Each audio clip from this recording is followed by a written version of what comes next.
நல்லவன் இருந்தால் நாடென்ன முன்னேறுமோ. வல்லவன் வகுத்ததென்றே வளமான இவ்வுலகு. தூண் போன்ற அறிவேதான் வான்முகத்தை தொட்டிடுமே.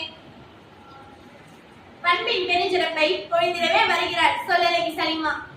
பண்பில்லான் பெற்ற செல்வம் பயனில்லை உலகோர்க்கு. பண்பேதான் அன்பை நல்கும். பன்மடங்கு உயர்வான உண்மையை சொன்னேன் யாவர்க்கும். அன்பின் விடுதியால் உயிர் காக்கும் நெல்லிக்கனியை உகந்தளித்தான் அப்பைக்கு. அத்தனையும் எளியோருக்கு அன்னை தெரசா பெற்றுத் தந்த குணமென்னும் நற்பண்பை குன்றிலிற்ற விளக்கென்றோம். எல்லோரும் சிறப்பாக நல்லோரை போற்றும் மனம் நற்கவிதை வாசித்தார்கள். என்னுடைய தீர்ப்பிற்கும் இசைந்தேதான் வருகிறேன். கண்ணுக்கு இருவிழி கல்வியில் நேர்வழி அறிவும் பண்பும் சமமாக வைத்தேதான் உறுப்புகள் பெறுவோமே.